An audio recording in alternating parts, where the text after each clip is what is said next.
নমস্কার। আজকে আমরা শুনব ভক্ত ও ভগবান পূজ্যপাদ শ্রীমৎ স্বামী ভূতেশানন্দজি মহারাজের 24শে অক্টোবর 1971 জলপাইগুড়িতে প্রদত্ত ভাষণের অনুলিপি।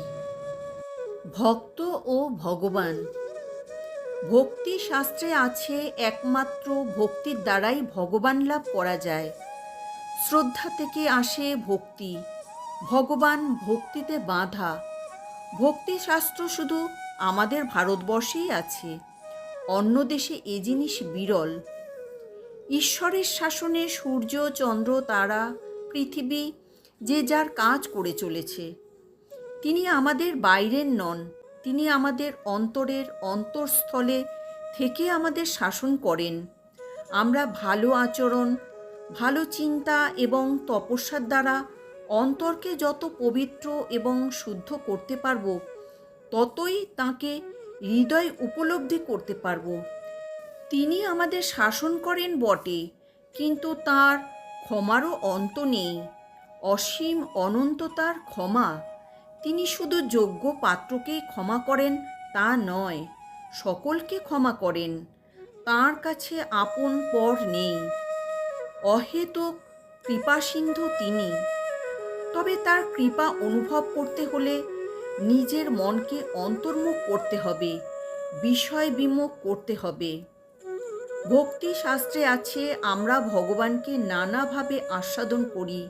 তমেব মাতা চ পিতা তমেব, তমেব বন্ধুশ্চ সখা তমেব, তমেব বিদ্যা দ্রবিণং তমেব, তমেব সর্বং মম দেব দেব।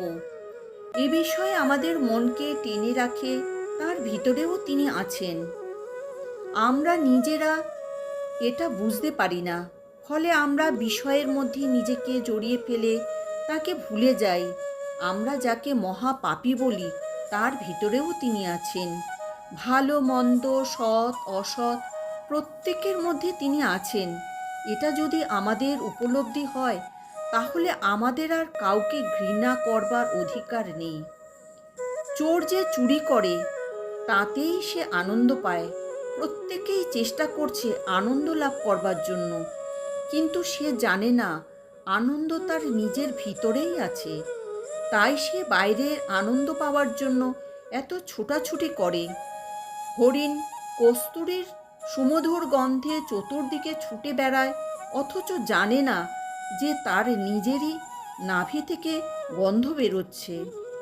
কথামৃতে আছে একটি পাখি জাহাজের মাস্তুলের উপরে বসেছিল। জাহাজ কখন ছেড়ে দিয়েছে জানে না। পাখিটি পূর্ব দিকে উড়ে গেল, তারপর পশ্চিম, উত্তর, দক্ষিণ সর্বদিকেই গেল তার সেই পরিচিত গাছপালায় ঘেরা স্থলের সন্ধানে, কিন্তু কোথাও সে কূল কিনারা পেল না। চতুর্দিকেই অনন্ত সমুদ্র। শেষকালে সে ক্লান্ত হয়ে তার বিশ্রামস্থল মাস্তুলে ফিরে এলো। ভগবান মনকে বিষয়াভিমুখী করে দিয়েছেন, এতে মানুষের দোষ নেই। রামপ্রসাদের গানে আছে, এমন মন তুমি দিয়েছ যে মন তোমার দিকে যেতে চায় না। কথামৃতে ঠাকুর বলছেন, মাঝখানে খুঁটি পুঁতে বুড়ি ছোঁয়া খেলা খেলছে। বুড়ি চায় না সকলেই তাকে ছুঁয়ে দিক, তাহলে তার খেলা বন্ধ হয়ে যাবে। তাই যাতে তাকে কেউ ছুঁতে না পারে, সেই জন্য সে আপ্রাণ খেলা চালাচ্ছে। আমরা প্রত্যেকেই তার অদৃশ্য শৃঙ্খলে বাঁধা। তার ইচ্ছা ছাড়া আমাদের কোনো কিছু করবার জো নেই। কথামৃতে আছে, ছেলেকে চুষিকাঠি দিয়ে ভুলিয়ে রেখে মা যান তার কাজ করতে। চুষিকাঠি নিয়ে খেলতে খেলতে ছেলের যখন আর ভালো লাগে না, তখন সে মা বলে কেঁদে ওঠে। মাও তখন সব কাজ ফেলে তাকে কোলে তুলে নেন। আমরাও সেই রকম যখন শুধু মাকেই চাইব, তখন মা আমাদের টেনে নেবেন। আমরা যা কিছু করি না কেন, চিরকাল আমরা তাকে ভুলে থাকতে পারি না। প্রত্যেক বস্তুর মধ্যে তিনি অতৃপ্তি এনেছেন তাকে না পাওয়ার ক্ষোভ বাড়াবার জন্যে। আমরা তাকে ছাড়া কোনো কিছুতেই তৃপ্ত থাকতে পারি না। সব কিছু আলুনি লাগে। শুক্তির ওপর যখন 7টি নক্ষত্রের জল পড়ে তখন তার মুখটি বন্ধ হয়ে যায়। অভিনয়ে যেমন কেউ রাজার, কেউ প্রজার পার্ট নেয়, কেউ হাকিমের পার্ট নেয়, আমরাও সেরকম যে যার পার্ট নিয়ে অভিনয় করছি আর খেলা খেলছি। খেলায় মেতে আমরা তাকে ভুলে আছি। আমরা যে মায়ের কোলেই আছি এটা আমরা বুঝতে পারি না। ছেলে যখন সুখের স্বপ্ন দেখে তখন মা তাকে ডাকেন না, কিন্তু স্বপ্ন যখন দুঃস্বপ্ন হয় তখন মা তাকে ডেকে তোলেন সাধন, ভজন ইত্যাদি এই দুঃস্বপ্ন ভাঙাবার জন্য। ভক্তি হচ্ছে এর বড় উপায়। ভক্ত হলেই যে দুঃখ কষ্ট বিপদ আসবে না তা নয়। ঠিক যারা ভক্ত তারা মহা দুঃখেও অবিচলিত থাকে।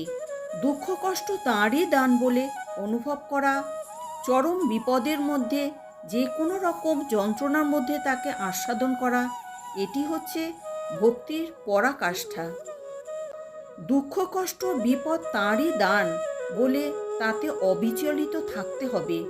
অবশ্যই এসব মুখে বলা যত সহজ, কাজ করা অত সহজ নয়।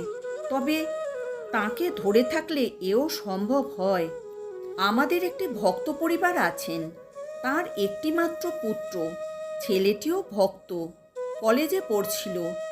ভদ্রলোক ডাক্তার, তার এমন নিষ্ঠা ছিল, ডিসপেন্সারি থেকে এসে ঠাকুর পূজা না করে জল গ্রহণ করতেন না। আর ভদ্রমহিলার তো কথাই নেই। হঠাৎই ছেলেটা মারা যায়। আমরা তো দুশ্চিন্তায় পড়লাম। এ সময় কি করে তাদের সামনে উপস্থিত হয়ে সান্ত্বনা দেব? কিন্তু দেখে অবাক হলাম, এই দারুণ দুঃখ বিপদেও তারা বিচলিত হননি। পূর্বের মতো নিষ্ঠা সমানভাবে বজায় রেখেছেন। এতটুকুও অভিযোগ তাদের মুখ থেকে প্রকাশিত হয়নি। ভগবতে আছে মরণশীল জীব কালের ভয়ে ছুটে পালাচ্ছে, আর কাল তার পিছন পিছন ছুটছে।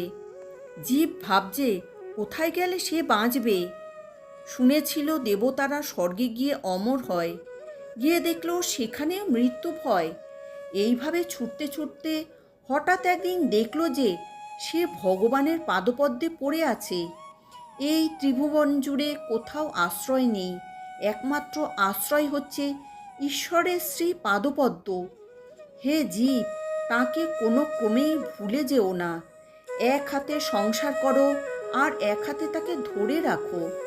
যাঁতা যখন ঘোরে তখন সমস্ত ডালই পিষে যায়, কিন্তু খুঁটির কাছে যে দু একটি থেকে যায় সেগুলি পিষে যায় না, অক্ষত থাকে। একমাত্র তাকে ধরে থাকলেই সংসারে মৃত্যুকে জয় করা যায়।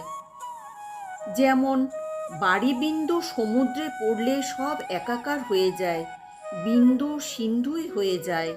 সেই রকম ভক্ত তন্ময় চিত্তে তার সঙ্গে সর্বদা নিজেকে যুক্ত রাখবে, কোনো ক্রমেই যেন তার থেকে বিযুক্ত না হয়।